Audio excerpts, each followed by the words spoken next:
সালামু আলাইকুম বন্ধুরা, সবাই কেমন আছেন? আশা করি সবাই ভালো আছেন। আজকে এমন এক বিষয় নিয়ে আপনাদের সাথে কথা বলবো বা আপনাদেরকে দেখাবো।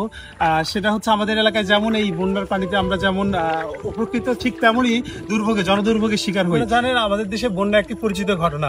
প্রত্যেক বছরই বর্ষাকালে আমাদের এলাকায় বন্যায় প্লাবিত হয়ে যায়। বাংলাদেশের অনেক প্রান্তেই আসলে বন্যায় প্লাবিত হয়ে যায়। আর তার ব্যতিক্রম আমাদের এলাকাও নয়, আমাদের এখানেও বন্যায় প্লাবিত হয়ে যায়। আর যা কিছু সময় আনন্দের হলেও তা বাকিটা সময় আসলে জনদুর্ভোগের সৃষ্টি করে। আর দেখতেই পাচ্ছেন আমি হাঁটু পানিতে নেমে, আসলে এটা একটা রাস্তা, মেন পয়েন্ট প্রতিশোধ থেকে হিঙ্গলকান্দি এবং মাঝগ্রাম সমাজপাড়া যাওয়ার রোড, যারা এখন ডুবে গেছে। এখন এখানে জনদুর্ভোগের শিকার হচ্ছে এই এলাকার মানুষ। আর এই পরিস্থিতি দেখানোর জন্য আপনাদেরকে এখানে নিয়ে আসি। চলুন ঘুরে দেখি।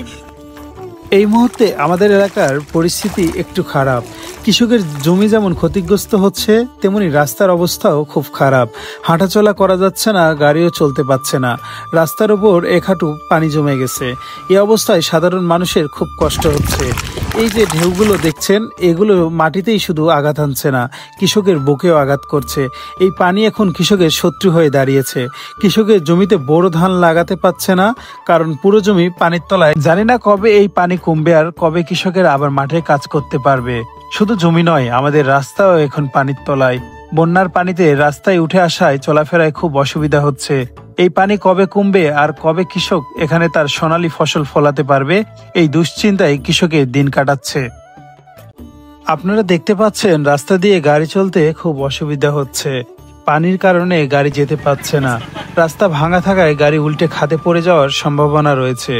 পানি থাকার কারণে রাস্তায় দেখা যাচ্ছে না, তাই এখানে দুর্ঘটনার ঝুঁকিও বাড়ছে। বাচ্চা থেকে বুড়ো পর্যন্ত সবাই রাস্তা দিয়ে হেঁটে যাচ্ছে, যা খুবই ঝুঁকিপূর্ণ। স্কুল, কলেজ, মাদ্রাসা সব ডুবে যাওয়ায় শিক্ষার্থীদের খুব সমস্যা হচ্ছে। প্রতিশোধ দারুল উলুম নুরানি হাফিজিয়া মাদ্রাসা ইতিমখানায় আছি। এই মাদ্রাসাটি এখন বন্ধ ঘোষণা করা হয়েছে, কারণ বন্যার পানিতে পুরো মাদ্রাসা এখন ডুবে গেছে। ডুবে যাওয়ার কারণে বাচ্চারা এখানে আসতে পারছে না এবং দিনী এলেমের শিক্ষা নিতে পারছে না। তো এটাও একটা দুঃখজনক ব্যাপার যে আমাদের এখানে এখন বন্যার পরিস্থিতি খুবই ভয়াবহভাবে রূপ নিচ্ছে।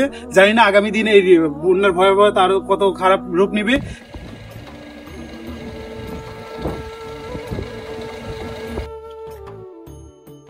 দেখতে পাচ্ছেন বন্যা পরিস্থিতি অবনতির দিকে যাচ্ছে। নদীর স্তর যেমন, নদীর জলস্তর যেমন বাড়ছে, ঠিক এর পাশাপাশি উপর বৃষ্টি থাকার কারণে এই বন্যার পরিস্থিতি আরো ভয়ানক দিকে যাওয়ার সম্ভাবনা করা হচ্ছে।